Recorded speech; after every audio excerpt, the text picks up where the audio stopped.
Ladies and gentlemen, welcome to the show. Today on Tallidus Plays, we continue our Kerbal Space Program playthrough on career mode. So on today's episode, we will actually be going to Duna with a manned Kerbal mission. Let's check mission control on that note and see if we have any relevant missions. Now again, none of these mention Duna exactly, so what we can do is just do a little bit of a quick time warp. We'll do 1,000 times here. Let's do 10,000 times. We'll warp it just a little bit, and we'll see here. Again, the missions do update periodically. So sometimes you will get a mission. Otherwise, we're not going to worry that much about getting a specific Duna mission. We might just be doing this for the love of the game. So again, instead of worrying about getting the exact mission to Duna, we will just create a craft that can get to Duna. And maybe if we get close enough, or once we circularize around the planet of Duna before we land, we can check the mission control one more time and just see if they've updated it with any new crafts for us to, any new missions that we can accept before we continue along the way. So having said all that, let's start building the vessel for our Duna mission.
And I might have paused the time lapse here for a moment. We realized during our construction that we might want some stronger booster engines, and wouldn't you know it, I saved science from our last mission for just such an occasion. Going into our research and development, you'll see here that we have heavier rocketry with access to the mainsail liquid fuel engine. This is a big boy, and this will help us get that extra oomph that we need to get off the launch pad. So this is where we will be spending the rest of our current research points. Let's go back. We're going to go back into vehicle assembly here and finish construction.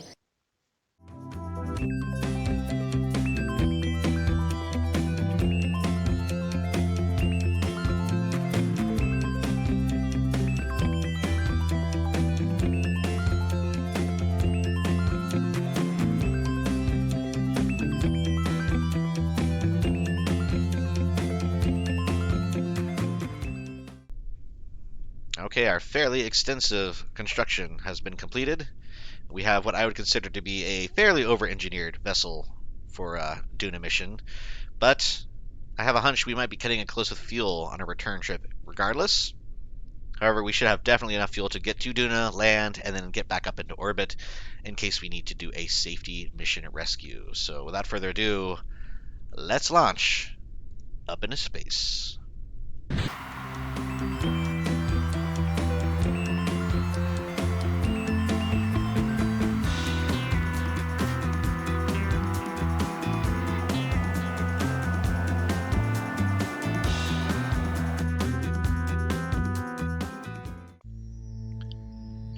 We are in the vacuum of space. We need to do a couple more things here. We're almost done with these exterior tanks. So what we'll do is we'll set up our circularization burn. We'll burn a little bit until these are out, and then we'll drop them so that they re-enter the atmosphere. Click here, add maneuver, prograde until we circularize. That looks good right about there. Again, we're going for a little bit of a higher orbit here, about 90 kilometers. And that is because we'll be doing an interplanetary burn, which generally takes a little bit longer. And if we're not lined up properly, there's a chance that we might end up dipping back into the atmosphere if we're too close in our orbit. Again, 38 seconds for burn time means we'll start burning at about T-minus 19.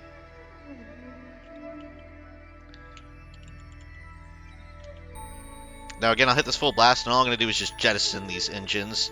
The central skipper engine here will continue. And because of the way I have these fuel lines set up, you'll notice that our middle tank is still full of fuel. So while this green line implies that it's almost empty, this will actually refill basically as soon as I jettison the outer tanks. Do a quick save here. Again, we'll get a little closer to our burn node. Right there looks good. Count it down, and we'll go at 19.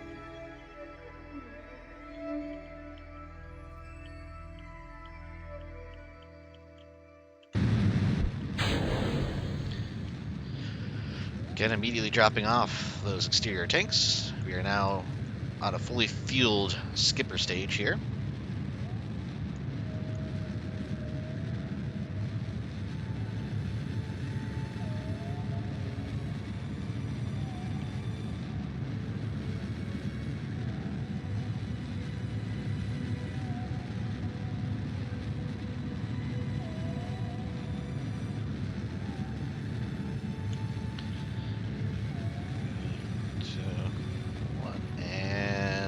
Done. Perfect. Keep this lined up here for now. And again, we are circularized, not as efficient as I could expect. Current remaining delta V is 7,200, so not too bad. We're on track for fuel. Again, it might get a little close after we rendezvous with Duna.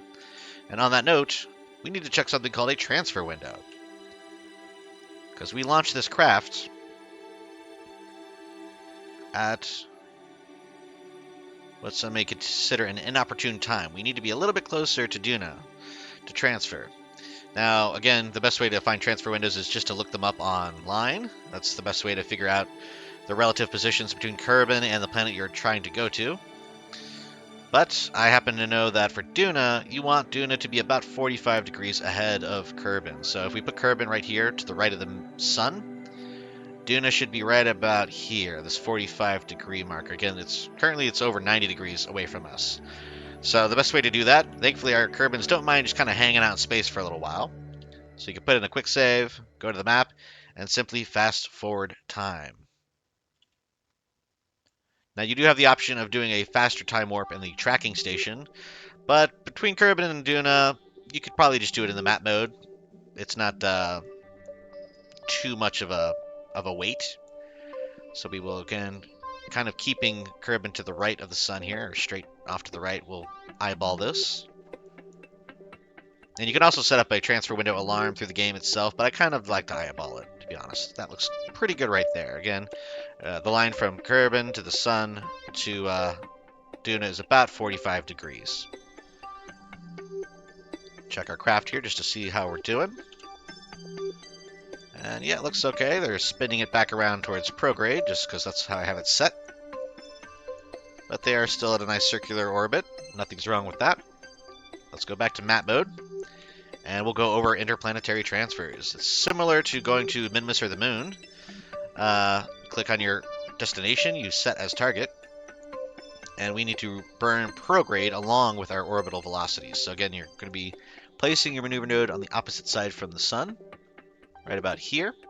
Add a maneuver, and then I usually like to drag out all the way to sort of an interplanetary view here, and we drag prograde, moving that forward until we get a nice little encounter with Duna. So right about there. Perfect. That worked out pretty well for us. Again, that's because we waited for a transfer window when it would be optimal. Now once you get your encounter, you want to click on Duna and focus your view. That way you can zoom in here, and we can kind of dial in our orbit a little bit closer to the planet itself. So again, click on your maneuver, and you can use the prograde or retrograde and your all your nodes basically. Anti-normal, normal, radial in, radial out. Just keep kind of messing around with it until you get it where you want it to be. Now again, if you see a huge shift happening in your fuel usage, you might have to do a mid-course correction burn, which is very, very common for in or any planetary mission. In this case, though, we can do most of our burn right next to Kerbin. Now, again, once you change spheres of influence between planets, it does affect your trajectory a little bit, even if it doesn't really make too much sense. So regardless of where this ends up showing I'll be near Duna, we will probably still have to do a mid-course correction. That's just part of the game. So right here, again, this looks pretty good. We're about 50,000. For an aero capture, I do want to be within Duna's atmosphere, which I think starts at 50,000 meters.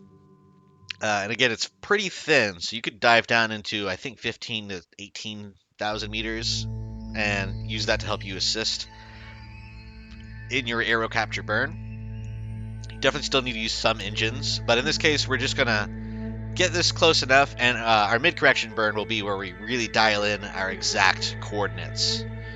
So, also here you can see we'll use up the rest of this whole stage, and then we'll be switching to our Poodle engine. So this burn is going to take quite a while. 3 minutes, 53 seconds to be exact. So we'll turn this back to stability assist. We'll line this up with the maneuver node, the blue icon. And doing some quick math, I see this will take us about 1 minute and 56 seconds, or T-minus 156. It's going to be when we start the burn. So again, you'll recall that's why we have a higher orbit than we usually do, about 90 kilometers here, because we don't want the burn to make us end up dipping back into Kerbin's atmosphere. If it does, we're going to have to restart the burn, or maybe do the burn in a couple different passes. All right, quick save here. Later on in the game, when you start using things like nuclear engines and lower thrust-to-weight ratio engines that have a very high ISP, you will generally have to do multiple burns to actually leave the sphere of influence of one planet to get to another one. But for now, we're still using these big ol' chunky ones, so we could probably do it all in one go. Let's fast forward here. Again, we're looking for a minute 56, plus or minus 1 second on the T-minus to start our burn. And unfortunately, yes, that means we will be on the dark side of Kerbin. Actually, as a matter of fact, when you're going from Kerbin to Duna, you will always be burning on the dark side. Because if you were burning on the day side, you would end up going too slow, which means you would be falling towards the sun instead of going away from it.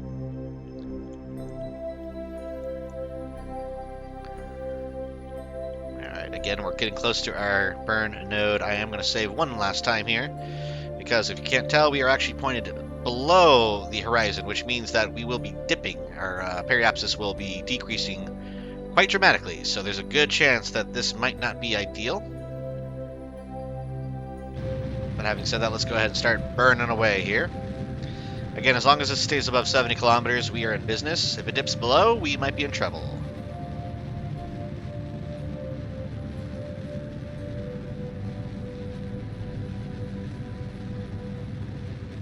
Now, for longer burns like this, you actually can use time warp if you're feeling confident about the structure. Let's turn on the lights so you can see at least the craft itself while we burn. But if you're feeling confident about the structural integrity of your ship and you're willing to be a little risky, you can actually hold Alt and period to use time warp during an engine burn. This is a little risky, though. But right now we are on target. If you see you start going off your blue marker too much, just go back to normal time. Or if you're about to change stages, like right now, I'm going to go back to normal speed so that we can switch our stages. Again, this white line indicates when a stage switch occurs during your burn. And you have to do that manually. At least in this base game. If I recall, there are some mods. I believe MechJeb is one of them that lets you kind of do a lot of this automatically, which is very similar to how it would work in real life. Obviously, astronauts aren't manually doing all this. It's all very automated and a lot safer, a lot more fuel efficient. But for now, we're doing it our way here. Speed up time just a little bit here. And again, I was keeping an eye on our periapsis. We are safe, and we are definitely going the right direction at this point.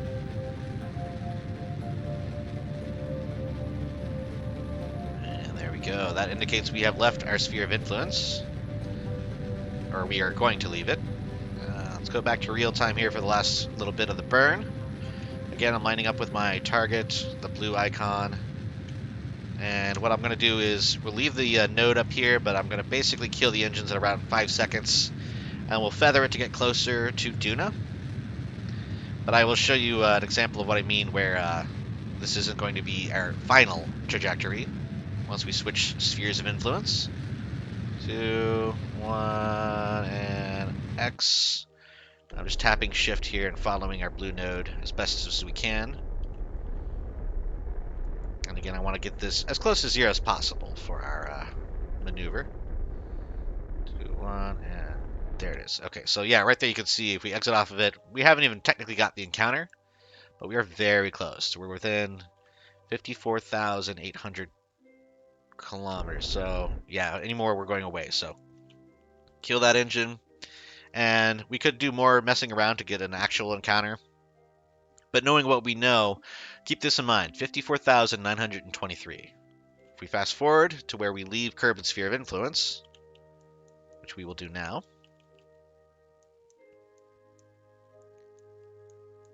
you will see inevitably that that number will change. 54,923, going all the way out. Kerbin becoming a distant memory for this mission for the time being. There we go. The astronauts are now further away than they've ever been.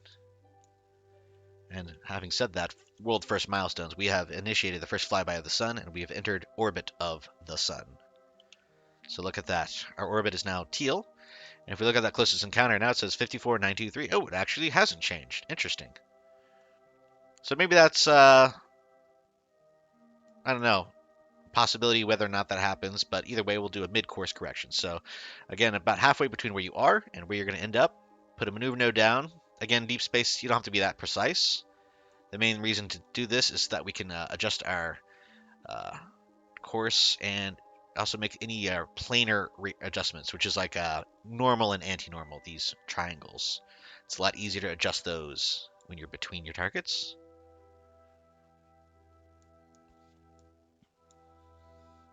That's why if you're reading any of the sort of assistant maps, the Delta V subway maps online for Kerbal, they will show the potential values needed to make these planar adjustments. If you're lucky, it's very minimal, but for some of the worst things that are more elliptical, you will have to make quite a severe adjustment. So I think that's like Joule to a certain degree, I believe Moho, those are all very, very eccentric orbits compared to the standard equatorial orbit. Again, equatorial being just around. Eccentric is more like diagonal, but equatorial is just around the middle. It's the simplest way of saying that. So here we're going to dial this in so we get it right over the equator of Duna. And again, we want this to drop right in at about 20,000 meters, maybe a little less. Let's go 16,000 there. That looks okay.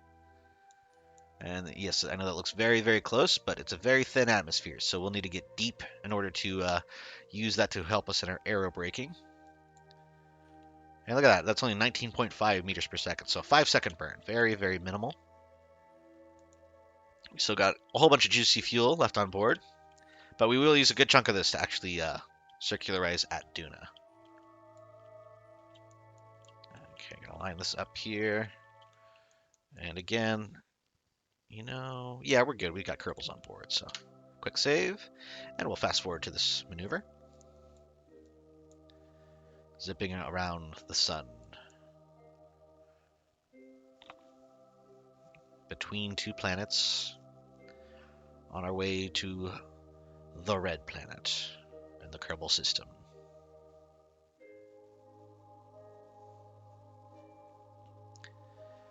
Alright, again, we can fast forward just a little bit to get near here. Again, 5 seconds, but in the deepness of space, you don't have to be quite as bang on with your timing of the burns, so I'm not really stressing that much. I'm actually going to feather this a little bit out. We'll do right about here. And again, just like always, once we see that we have our encounter occurring, I'm going to exit out of this. Let's right about here, and then we'll keep an eye on our actual sort of trajectory here. This is what matters more. And let's see, Again, that's going to come in high and tight, and that looks good, actually. We'll keep it right there at 20,000. We can always make adjustments when we get into the Duna system, which is right where this orange line appears. That's when we start entering Duna's sphere of influence. Again, you keep hearing me say sphere of influence. That basically just means the sphere within which the gravity of the planet has sort of affected our craft. So we're not captured in it. Like at this point, we'll leave. We'll come in at T minus 168 days. Actually, no, sorry. 165, we'll leave 3 days later. If we do nothing else, we'll come in and go right back out. So, I'm doing one more quick save here, and we will warp until we are just approaching Duna here. So let's do that. Now here's the catch. Can we catch a visual of Duna as it approaches? I'm not so sure. Again, we're time warping at like 100,000 speeds, so it'd be really tricky. I gotta figure out which way it would be coming from.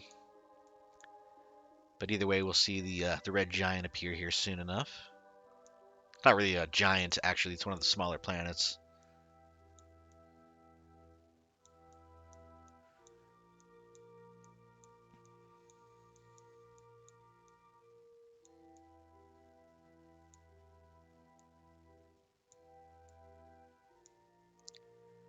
And if we point prograde, it'll show us exactly where it is. There it is. And that is Duna and its moon, Ike.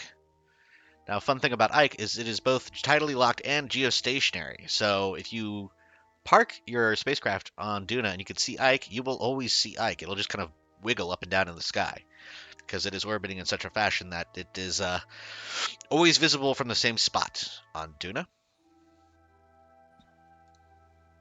Now we can start doing some science, and you'll notice here we have yet more world first milestones. We have entered the first flyby of Duna. We have escaped the gravitational influence of the sun, again relative to Duna. So first things first, we need to do a mystery goo. And look at that, high over Duna. We'll do our barometer high over Duna. And we'll do temperature high over Duna. Keeping that. And I believe we can also do an EVA high over Duna with our scientists. I'm going to save the crew report because to my knowledge, I think we could only do one. I might be wrong about that, but we'll wait until we're landed to do the crew report from the actual command pod down here. That's because it is worth more from the planet's surface than from space around the planet. We're kind of firing for effect right now. Pop in a quick save. On this run, we know that 14,000 is a pretty good target. Pointing retrograde, throttling up just a little bit here. And again, once we hit 14,000 and change, we'll cut the engine. Looks good. All right. And we will warp closer to the planet right about there. Now again, I will cut the engine on here. Opening the landing gear to increase our aerodynamic drag. Warp a little bit closer. Again, Duna is the Mars equivalent in the Kerbal solar system. And here you see we will approach, automatically dropping out of time warp at 50,000 meters, because that is where Duna's atmosphere starts. And on that note, we're going to wait till we get to about 35,000 meters, and then we'll kick the engine on. That will slow us down to the point where we can use the drogue chutes, and then of course the main chutes. So I'll do a little bit of time warp here.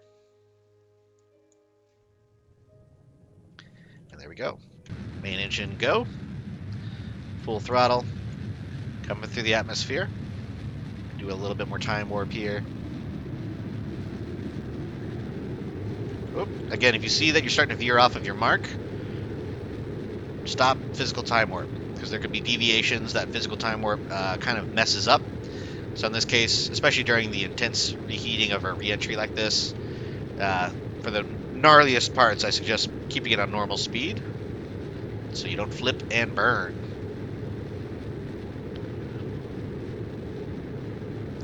Again, we wouldn't try something this extreme on Kerbin because the atmosphere is thicker, but on Duna it is quite thin.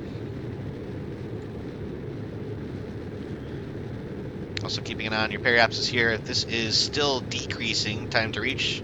That means you don't quite have enough power to do a final approach. In this case, we've sort of frozen it at 49 seconds. Now it's going back up, which does indicate that we are going at a slow enough rate. Or we will be going slow enough to land. It's a better way to phrase that.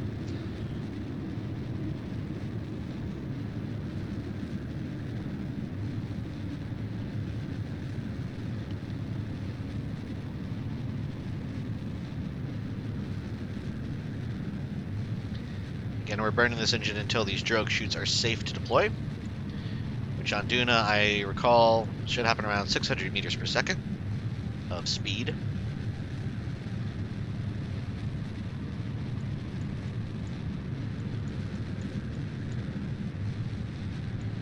This actually isn't the worst time to do a little bit of a goo experiment here. It'll be harder to do on the way up. We're flying at Duna. Let's get the barometer. Flying at Duna.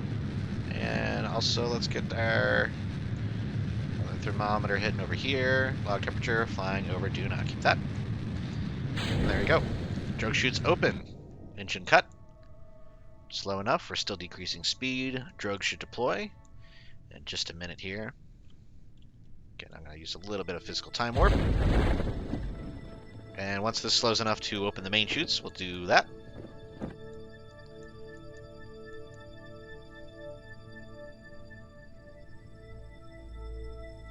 Might have to wait for these to deploy all the way. And let's see, they're orange. Waiting for these to go gray. There we go. Deploying main chutes. A little bit of time warp.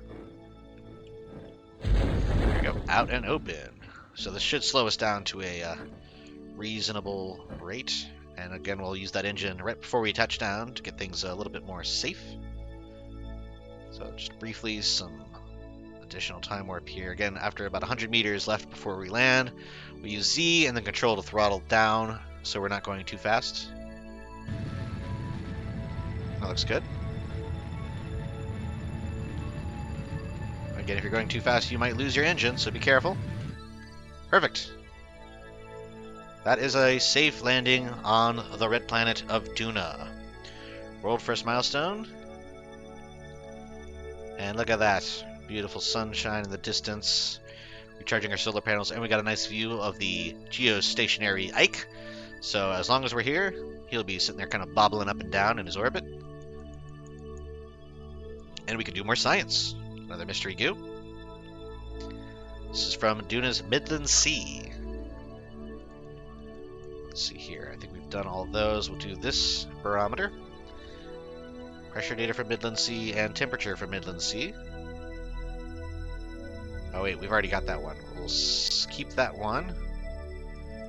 I think I've only got 4 of these on. Log temperature. There we go.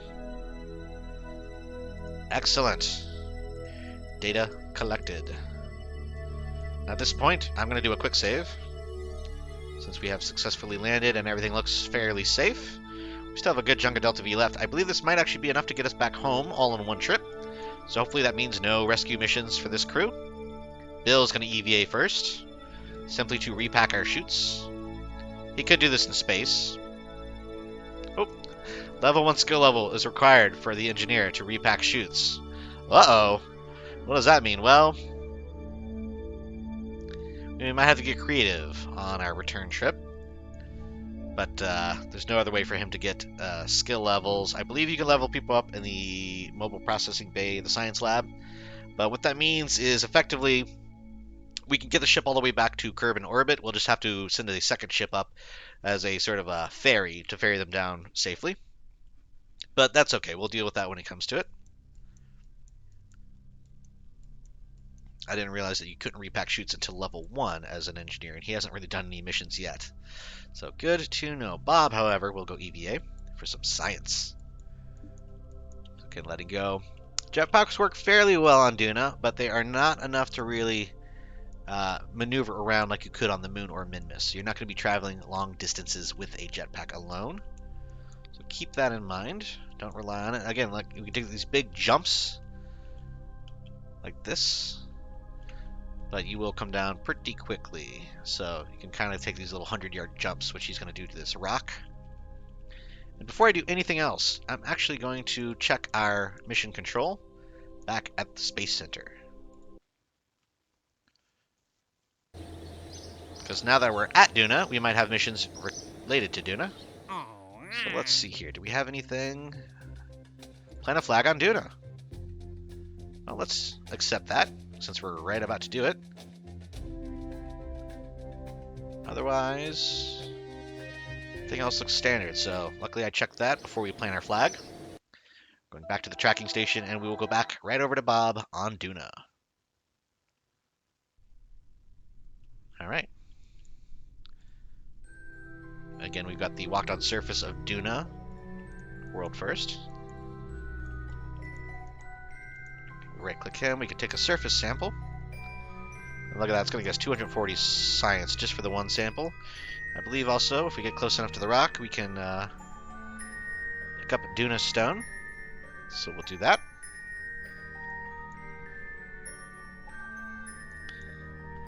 And look at that, 240 more science. And now we just need to plant a flag. I'm going to not all the way back to the craft, but a little bit closer here. That should be good right here. Now again, when I plant flags, I like to pretty much just name them whatever biome. So if we do an EVA report, we'll see that we are in the Midland Sea. So I'm going to plant the flag. That's what I'm going to name it. There we go. Midland Sea. Again, for future missions, we'll know not to land here and expect to get anything other than Midland Sea data. Bob was here. Excellent. So we've got our EVA report, 2 samples, and our flag. Now he can approach the spacecraft yet again. We'll do a little hop and jump here.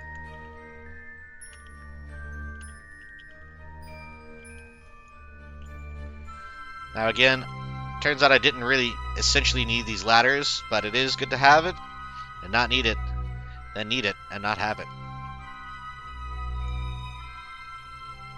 Okay, climb up. There we go, and boarding. Look at that. Done and dusted. We got some more milestones here. We have planted a flag on Duna, and look at that. We've completed our mission. So again, just for checking mission control, we got more reputation and 400,000 more credits. So don't sleep on mission control. Again, we're going to right-click the command pod and get our crew report from the Midland Sea.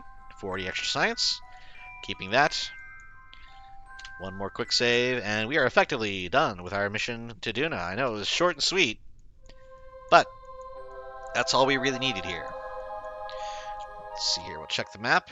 And after I get up in orbit, we might take a little pit stop over to Ike. We'll see how we feel.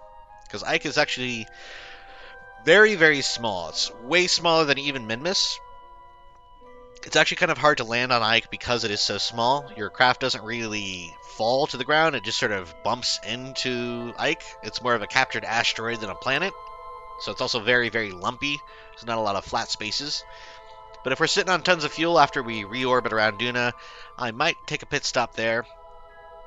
However, realizing that I'm going to have to get an orbit of Kerbit instead of just falling to the planet's surface, we might shift our... Yeah, I think we're going to probably just go back to Kerbin for now. We'll have a separate mission for Ike, maybe a one-man mission to Ike later on.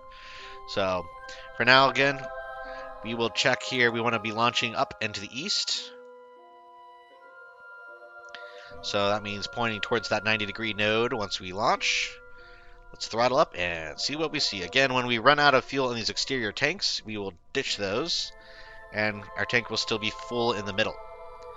So again, we're kind of just keeping our eye here. I might actually pin one of these. Yeah, let me pin one of these to the side, because there's not really a way to tell otherwise. So we're just pinning this tank for a visual. When this tank is out of fuel, hits 0, that's when we know to decouple these. Alright, let's get launched. Retract our landing gear here. We're going up and away, going straight into orbital mode here. And we're going ever so slightly eastward. Again, it's a little weird because nav ball is a little counterintuitive right now. But yes, we are in fact pointing east.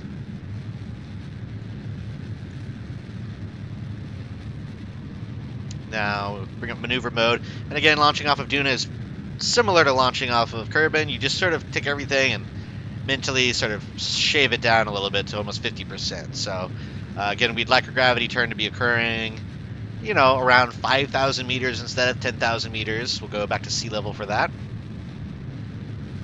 And the speeds involved are obviously much less as well. But it's a lot more forgiving on the launch because it is so thin and it's a little, gravity is lower on Duna as well compared to Kerbin.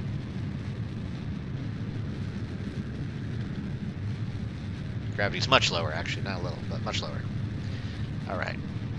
Going up and away. Again, I'm just keeping this aligned to the 90 degrees on the nav ball, slowly pitching over. And right now, I'm going to pitch all the way over to our gravity turn. I was keeping my eye on that orbital prograde marker, which is already about 45, so that works out for us.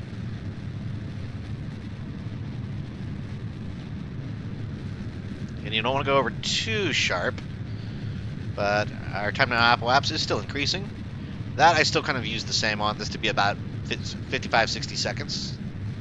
Then we can point basically at the horizon and get more lateral velocity so that we can actually get to an orbital speed. And recall, the atmosphere is thinner and shorter, so we only have to get up to 50,000. But again, for a planetary transfer, you want a little bit of buffer space, so I like to get up to about 60, 65,000 meters over Duna for a circularized orbit. And still pitching over as we go.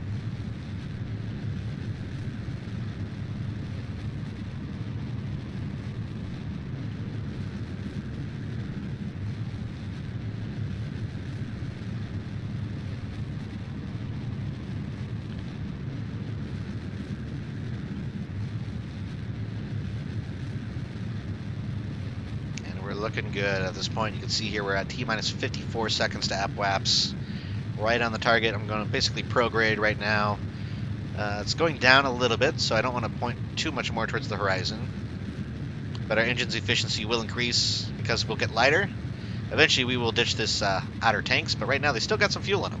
So, keep on going. Which is good, because I was planning to aero capture directly into a landing at Kerbin with our parachutes. However, now we realize we need to actually circularize again at Kerbin, which is going to take a lot more fuel than we thought. So, over-engineering is not always a bad idea, especially if your members aren't quite as skilled as you thought.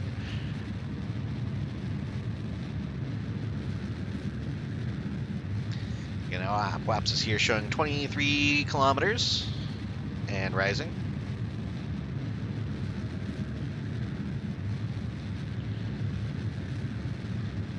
Now, we didn't exactly launch from Duna's equator, so we're going to be a little off, but we're close enough. We're pretty close to the middle of the planet. And actually, this is a great time. Do I get any different data if I observe the mystery goo flying high up in the atmosphere, upper atmosphere? I don't know if we've gotten that one yet or not. We'll keep that. Barometer. We might have gotten these already, so we'll figure that out, though. Better to have it. I think we already have all of our temperature gauges full up, so we will worry about that later. Now I'm going to point pretty much directly at the horizon, which is this line between the blue and the orange. That's the horizon line. Visually, it looks like you're pointing basically sideways relative to the planet you're leaving. And our apoapsis time will increase dramatically because we are increasing the altitude to orbital. Again, I want to go up to about 60, 65 kilometers. That looks good right there. Again, we're still kind of low in the atmosphere, so we might have to do a couple more puffs. Or we can just go up to 70 and let it ride out. Keep this pointed prograde with SAS. And I could do a little bit of physical time warp here, just to get us up and away from Duna. And just a couple of extra puffs as we ascend to account for our friction in the atmosphere. That looks good. There we go. Unfortunately, we are going to the night side of the planet, so let's kick on these lights so people have a little bit of a view. Sun setting behind us as we ascend from Duna. the rest of the galactic background illuminating our silhouette here. Passing 40 kilometers and rising. We give one more pop. Okay. Again, very brief since we are in physical time warp. That puff was more than just a few seconds.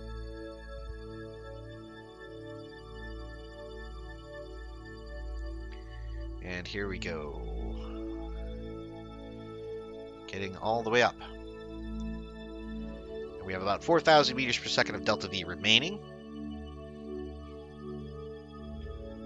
which leaves us with a couple of interesting dilemmas here.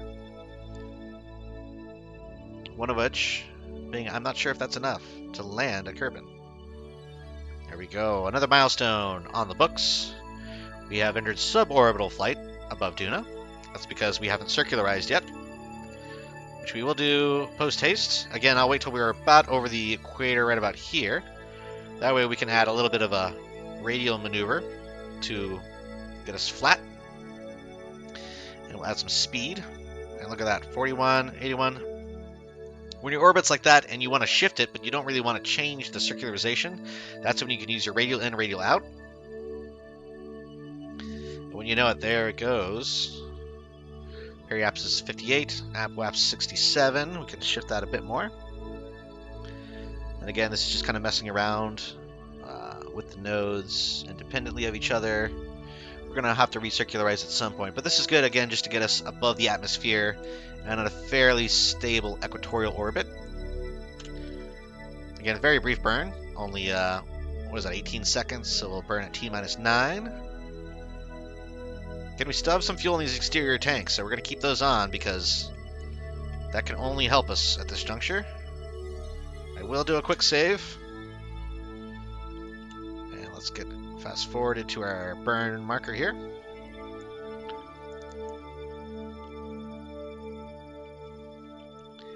And begin our initial circularization burn.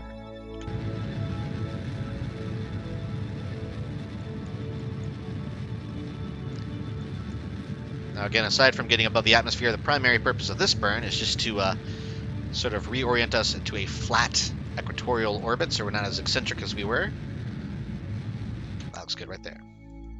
And of course, another milestone. We have entered orbit of Duna. Since we came in hot, we never actually got into an orbit. We just went straight into our landing run. And here you can see if we go prograde, we'll be able to increase our apwaps just a little bit more. So pointing directly prograde, I'm going to burn. Again, we'll get that to like 65. And then we can burn more on the other side to increase the periapsis. However, that is also where we will be burning to go back to Kerbin. Now, there is a transfer window to go back, just like there was a transfer window to get here. However, a lot of times I am impatient, quick save, and I like to just go back straight away so that Kerbins don't have to wait. It's not always possible, but we always try it out. That's just a bad habit of mine, so set Kerbin as target, and we'll see how close we can get on this run.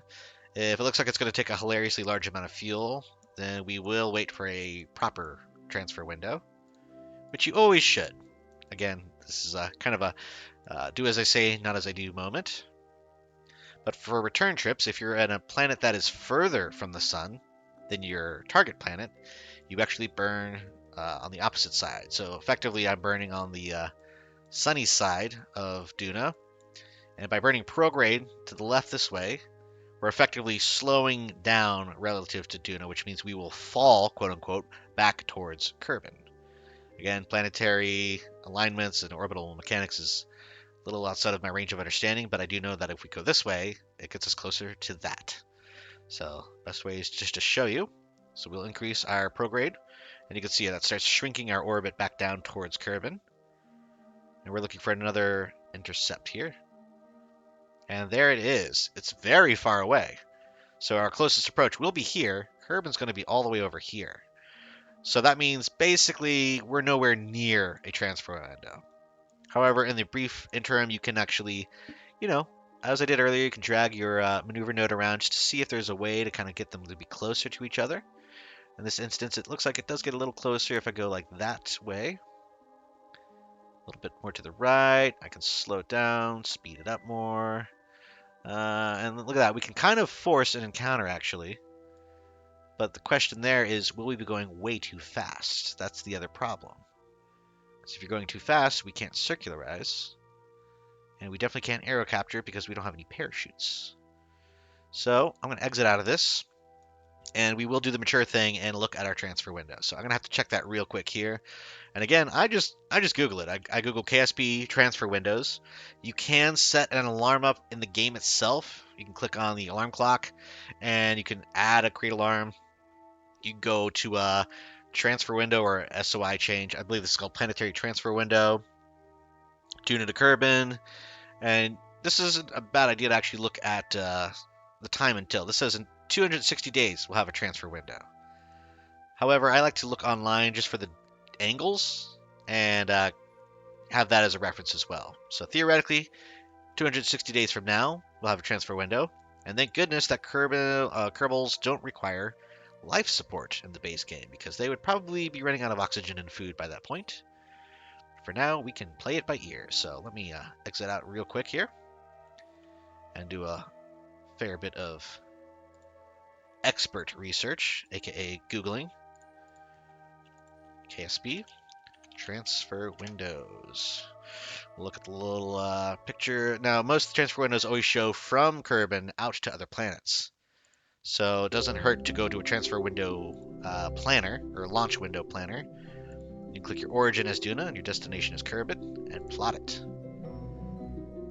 Now, some of these are a little wonky. Let's see here. This one shows, again, the blue is the best ideal window. So here we show there is a nice window. It looks like it happens right at about year 3. Oh, that's not fun. What are we at? Year 1 is where we currently are. Day 166. That's from Duna. Let's see, how many days are in a year? I think it's 400 and something. Let's see. Yeah, so 6 hours a day, 426 days per year. So good to know that. Let's see here. If we say initial orbit 60, final orbit 80, pop that in there. We need to have something. I mean, frankly, some of these look terrible.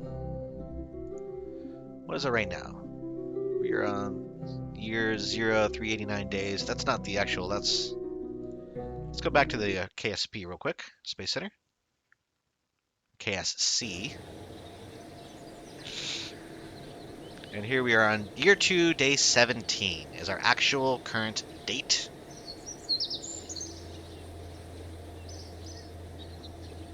So 260 days would make that. Does not seem to be ideal.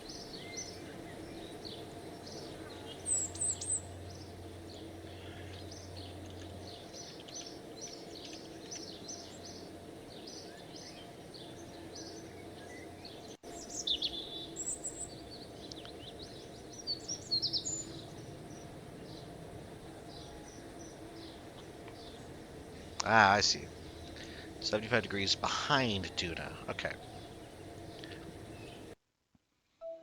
So this implies that we need Earth, or Kerbin, to be 75 degrees behind Duna for a good transfer. So we will have to do a little bit of acceleration. So we'll click off toggle debris, make sure that our Duna lander mission 1 is A-OK. We're going to check here its periapsis, apoapsis, so there's no risk of it going into the atmosphere. And we're going to do some intense time warping. So we're on year 2, day 17. Let's see how long they have to wait. Again, for long-term time lapsing, like I'm doing right now, I like to do it from the tracking station instead of in flight, because you could go a little bit faster than general. And also, you run less issues. Your flights are more stable when you're viewing them from the tracking station. We have to wait till Kerbin gets all the way around to 75 degrees behind Duna for the next transfer window to pop up. So that is what we're doing right now.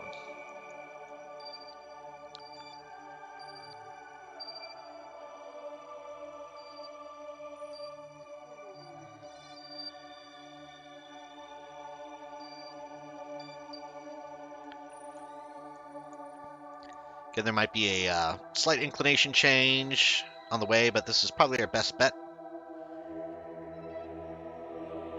Again, our number one concern with the whole entire mission is whether or not we have enough fuel to circularize once we get to Kerbin.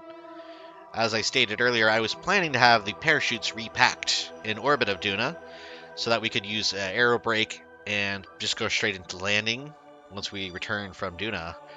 But our engineer is not yet skilled enough to repack said chutes, so as always, we end up finding ourselves thinking on the fly with these KSP missions. But it wouldn't be a Kerbal mission without a curveball that was preventable. And by preventable, I mean in this case, we could have honestly just packed an additional set of parachutes that we didn't use on Duna, and we would have used those at Kerbin. But I kind of went all in and used them all when we landed on Duna. Again, we're right here. Kerbin's at about 90 degrees behind Duna, so we're getting close to our window range. I'm going to call that right 90 here. That's about 85. Looking at about 80. Again, this is all mental math. Let's say that's 75 there. We're going to go back to normal time, go back to flying our Duna lander mission. And now we will check on our Kerbals. They are good. Power is still in plenty of supply. We're going to check our orbital alignment and set up our maneuver here. I think we do it a little bit ahead for this transfer window. That's another thing that comes with the transfer window planner. They let you give you a heads up of where you should actually put your maneuver node. So in this case, if we fire forward at about 600 meters, we should actually have a nice interaction right about there. That looks good. So again, we're in the range of our correct burn, which is, again, from Duna to Kerbin, 600 to 650 meters per second. We can change the position of our maneuver. Right about there, you can see they get closer. Burn a little bit more fuel, and we should get an interaction fairly soon. Again, this is not an exact science, although it should be. But in Kerbin, you gotta, Kerbal Space Program, you gotta be a little creative. Again, sometimes you lose your maneuver, you have to zoom in a little bit to click it. There we go. Zoom back out. More prograde. Okay, let's use a radial in and out. And, oh, looks like we're getting really close here. Maybe a bit of normal, anti-normal. So again, if those nodes are lined up properly, ooh, that's a little too much. If these nodes are lined up properly, then that means you have a much better chance of getting an interaction. And I feel like it's going to get really close right about here. So let's change where we burn. That looks good right about there. It seems like we're right on the money. It's not quite showing us getting an interaction, though. Can we? Now, again, just make sure you're not wasting a hilarious amount of fuel. I'm kind of going up and down on fuel usage, but we're staying roughly in the range that we want to be. But if you find yourself scrolling on your... Again, I'm using my mouse wheel to do the finer corrections on this. If you're clicking and dragging, you would probably be all over the place. So I like to use the mouse wheel to make the more fine adjustments on our maneuver. Let's change here, go a little bit further this way, towards, there we go. Oh, clicked off of it again. Again, this is real-time stuff, folks. The real struggles. More prograde. Again, we're using a little bit more fuel, but there is our interaction. And again, we can imagine Kerbin, so let's just get the periapsis to a reasonable spot, and we'll deal with everything else as we go. Let's see, radial out, back in. We'll do anti-normal, that's up, that's down. Alright, so that actually helps quite a bit. Yeah, why not? We'll do...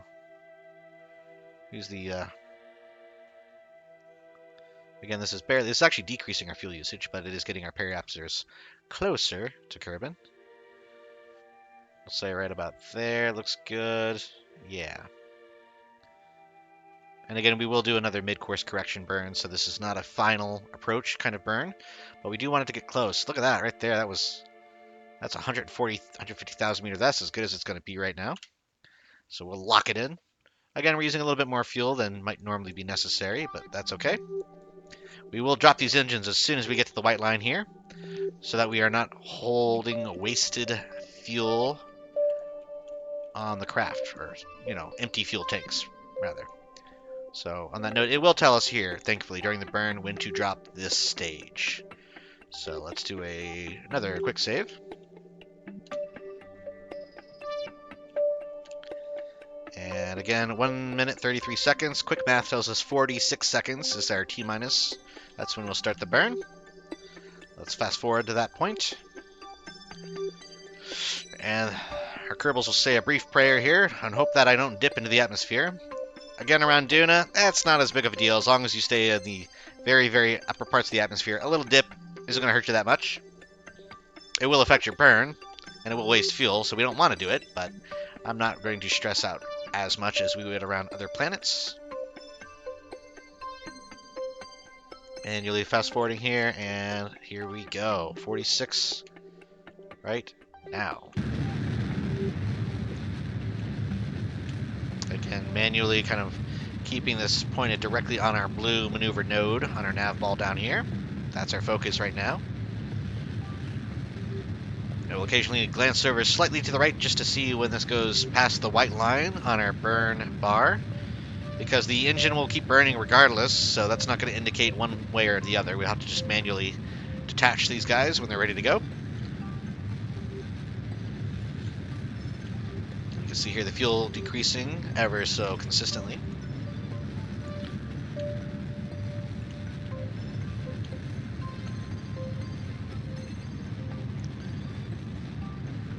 Alright, just halfway through the burn, looking good.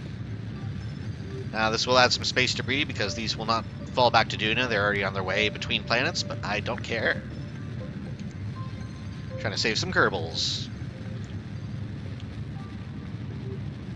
Let's see. We'll wait till the last possible moment. And done. Drop the extra tanks away. You'll see our interior tank is still completely full of liquid fuel, so that's nice.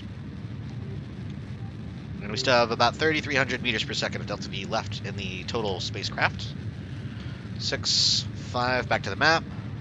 3, 2, 1, and we'll call it right about there. Again, I will use just a little bit more. I want to get this as close to 0 as possible, within reason. That's good. We'll exit there, right on 0. And you can even see, actually, this orange goes to purple when it passes by Kerbin. Kerbin Periapsis is, again, 43 million meters. Not quite the same as 140,000. But in terms of space flight, that's pretty close. No more quick saves for now, because we just did our ejection burn. Everything at this point is a question mark. First thing I'm going to do is time warp until we leave Duna's sphere of influence. Alright. We have left Duna. Not the most cinematic departure, I'll admit. That's my fault. However, we can go back to the map mode here, pick a point between here and there. So there. Add another maneuver for our mid-course correction burn. And of course, you have to click on the actual physical planet to focus your view of our future orbit. Again, we want to get this nice and close, but we don't want to drag across the atmosphere. We can dip into the atmosphere a little bit to assist our aero braking, but we are not going to be landing this thing. Again, we can't really aero brake with the engine attached as it is, so we are not actually going to aero brake at all. This whole thing will be done in space, which will take a lot more fuel, but we'll deal with it. I want to get as close as possible to the atmosphere. 80,000 looks pretty nice. And again, we're flattening this out to be on the equatorial line. Doesn't really matter for the return vessel, but in this case it does matter to us because we're going to have to send up sort of a ferry ship to come collect these guys. So we do want their eventual orbit to be back on the equator for that reason. So you can see me here kind of messing this around just to get it right on the flat. Basically want it kind of along the entire solar system's equatorial plane. That looks pretty good to me. And again, we have the Space Center there as a good reference. That's always on the equator. There's other launch sites on Kerbin, but they're not all on the equator. The Kerbal Space Center, Island, Airfield, they are. So it's just a nice visual mark. And again, it's very small burn, 0.6 seconds, 6.7 meter, tiny burn. But because of where we're doing it in space, it has a very large impact on our eventual trajectory. So we will point here at our maneuver node, do another quick save, and you know what? Before we do anything else, I think we can get some space data here. I don't know if we've gotten data from between planets yet, so we'll observe the mystery goo. And look at that. Space high over the sun, we'll keep that. Let's see, do we have an unused thermometer right now? I could hop out and just grab the thermometer data with the scientist, which I might actually do. But we have an unused one there, so we'll just do that. We'll keep that. Again, not the most impressive data, 16, 20 science each, but it's something. And we're squeezing all we can get out of these missions. So let's actually do that with Bob here. He'll go EVA. And yes, detach. The terrifying deep space. Duna fading quickly into the distance. EVA report from around the sun. 16 more science. We'll keep that. I might actually go ahead and collect all of the data from our experiments. So we'll remove. And because he's a scientist, it should automatically reset. I guess we have to click restore. We'll do that. Take data from that. Take data from that. And we can actually log this data. And we'll take that as well. So he's just going to go around. We'll kick his lights on so we can see what we're doing. We're going to collect all this data, reset everything. And again, I'm mainly restoring the mystery goo so that visually I can remind myself that I have collected that data later in the mission. Take data from the thermometers. More from there. More from there. Yes, and restore. There we go. Collect the data from that. These warnings are just telling me, again, that the mystery goo will be inoperable unless it's reset by a scientist. So, we're good to go on that front. More data collected. Yes, and last but not least, I think we have one more thermometer. Take that data. And one more barometer. And one more mystery goo. Okay, looking good. And again, we'll grab the ladder and board our craft. Look at all that data getting added. So the idea being that once we launch the ferry ship, Bob's going to leave this craft. He will pull all the data out with him, which is a separate maneuver. I'll have to remind myself to do that. Then all 3 astronauts would move over to the ferry craft and ride that safely down to the surface of Kerbin. That is assuming we get to Kerbin's orbit and a reasonable amount of fuel. Some more world firsts. We escaped Duna's gravitational influence, and we did a spacewalk in orbit of the sun. Let's fast forward to our maneuver, which is 150 days away. Duna zipping into the distance there, orbiting ever so consistently around the sun.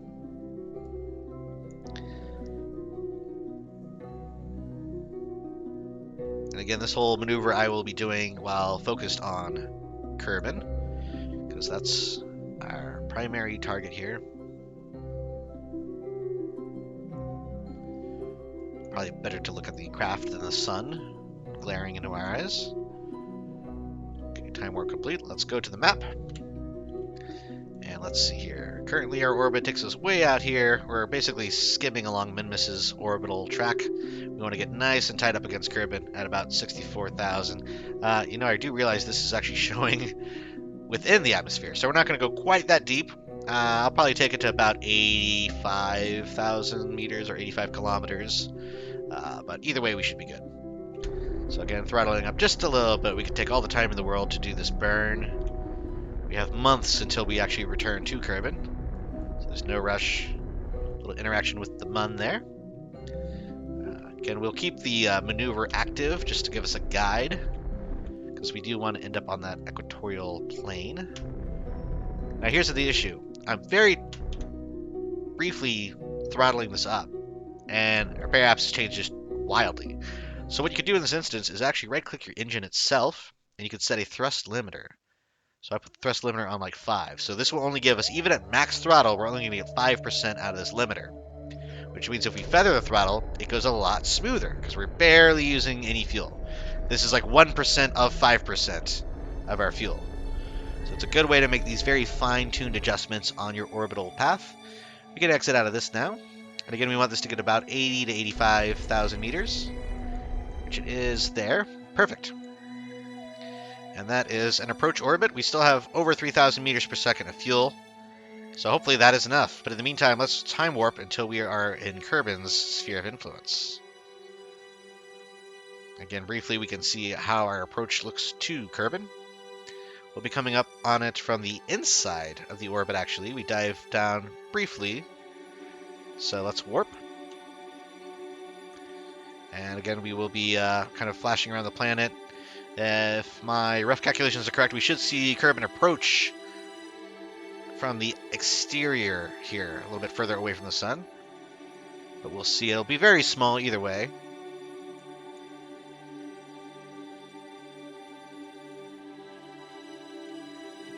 I'd say coming in hot, but we're not coming in very hot. It's just time warp. Right now, our orbital speed around the sun is pretty insane, though. 10,000 meters per second. And there it is. We are now... Oh, I was wrong. It was on the other side. But it is still going out. So there we are. That's Kerbin. We are in its sphere of influence. We zoom in here. You can see that we are now on our teal orbit, which is our current active orbit. And all we need to do is circularize around our home planet. Now, we are going at a decent clip. So this is going to take a lot of fuel. So we'll click on the periapsis, add a maneuver, and we will start going retrograde. Right there, we're already caught in an orbit, so that's good news. That means we have enough fuel. And we actually should be looking pretty nice here. We can create a nice low orbit. Again, a good chunk of fuel, but thankfully we saved enough throughout our journey to create a pretty circularized orbit here. Can I actually make this a little bit better? I can use radial in and out. Might turn this a little bit like so. 83, 84. That looks pretty good to me, actually. And that is right on the equator. So it'll be nice and easy for a rendezvous. Alright. Our burn time is saying 29 minutes. Why is that? Well, you recall moments ago I turned on the thrust limiter, so we need to right-click our engine and turn that all the way back up to 100. And look at that, our burn time is now a measly minute 27. So don't forget to turn your thrust back up after you do a fine adjustment, otherwise you'll be in trouble when it comes to making your final maneuvers at a planet. Now we will orient ourselves towards the maneuver node. And we will do one more quick save. Again, I feel comfortable quick saving now because we have more than enough fuel. We have 3,000, we only need 1,000. I just was uncertain of our entry speed relative to Kerbin. But now I feel pretty good about that. Minute 27, quick math, we'll say 43 seconds. So T minus 43 is when we'll fire the engine. Let's go ahead and warp down to that moment. Coming in hot to Kerbin here. The moon whipping by. Doing this burn on the night side, it seems. Again, we can fast forward just a little bit more because I'm impatient. I'll actually be able to see some of this burn. Again, right at 43 seconds is when I'll start our circularization burn at Kerbin here.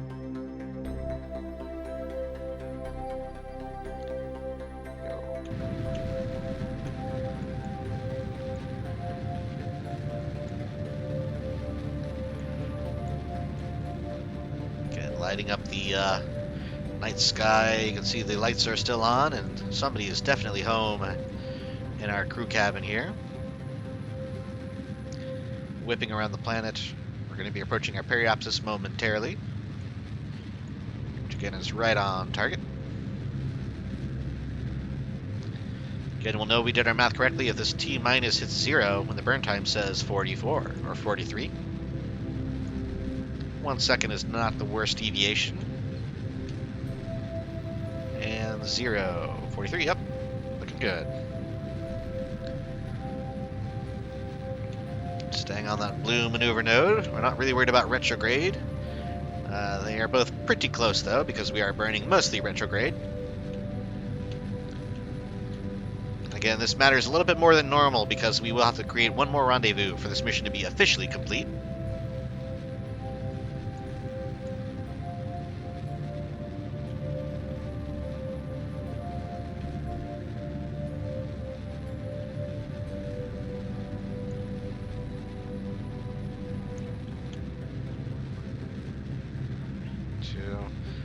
And the 0, done. Okay, just a little burn. Bring that all the way down to 0. Okay, looks good. 8186. Not the most circular orbit, but we'll take it for now. That is safe enough. Slightly eccentric. We can fix that, actually. We could probably just go... I'm not really sure at this point where our ascending and descending node would be. We know this is too high, and we know that this is on the low side, so why don't we mark it about here, create a maneuver, and let's see here, we can probably just dial that in a touch. Yeah, that looks a little bit better. And then radials again, just to fix the circularity. Can we do something with this? Maybe not. Goes too high. That goes too low. I think we might just leave it. Can't be perfect. That's okay. So, we got a circularized orbit. We're safely outside of the atmosphere. What do we need to do now? Back to the KSP.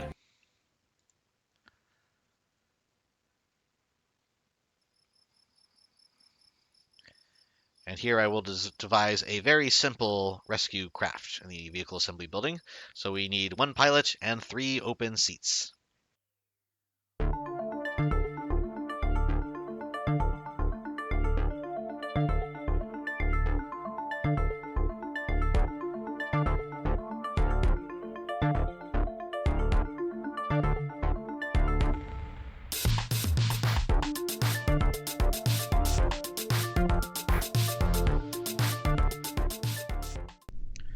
And here we are, launching at nighttime due to the pressing matter of this, the pressing nature of the matter of this mission here. We need to rescue 3 astronauts from orbit. Valentine is in the pilot's seat. She's up here in this very wonky looking command pod setup. We have the Mark 1 sitting on top of the Mark 1-3. And she's strapped to a big old rocket with a bunch of solid boosters. I'm going to fix some staging real quick. And otherwise, we're looking ready to go. Again, we're going to take this thing up to about... Let's see, we're behind where we want to catch up to. Let's double check our map. We want to catch up to this Duna lander mission 1. So we're going to go into a slightly lower orbit. We know that this is floating around 85 to 80 kilometers. So we'll probably try to get up right under 80 kilometers, about 75 kilometers for our circularized orbit. And then we will force our interaction, or our orbital rendezvous. So without further ado, throttle up and let's get launched.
go. Jebediah is boarding the rescue mission, piloted by the ever-ingenious Valentina at the helm. Board and board. We can click off of that and look at it. It's already going away now. Just the nature of sort of jumping off of it probably pushed it a bit further. We can now point this retrograde relative to our orbit. And let's see here. I think this will make us land on the light side of the planet. So let's go ahead and do a little bit of a burn retrograde. Drop our periapsis down. Drop it down to like 44,000. That should be safe enough. And there you have it. One more quick save. The craft is now zipping away from us as we begin our final descent. Again, I'll probably just burn off a lot more of this fuel to slow us down a little bit more, and then we'll detach as we enter the atmosphere. For now, let's warp ahead.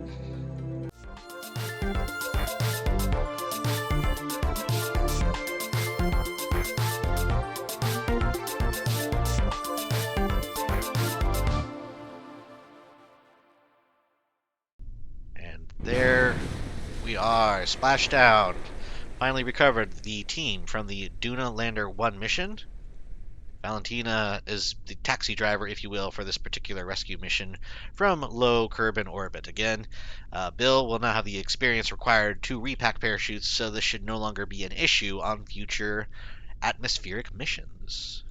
With the recovery of the vessel, we see that we have 1,350 science earned from all those experiments that we performed at and over Duna. We got a little bit of value from the parts, but nothing really to write home about. However, our crew has got more experience. We've got Bob Kerman here, advanced to level 3. Bill Kerman, advanced to level 3, as well as Jebediah Kerman, all now level 3. They gained 21 experience. Jeb gained 19. They're all looking way more seasoned as space veterans. And we have another milestone. We have gathered data from Duna, and we've gathered data from the sun when we were orbiting around the sun between planets there. And that's going to do it for today's episode. If you've made it this far, feel free to like and subscribe to keep up with our Kerbal Space Program exploits. And until next time, this has been Tallidus Plays.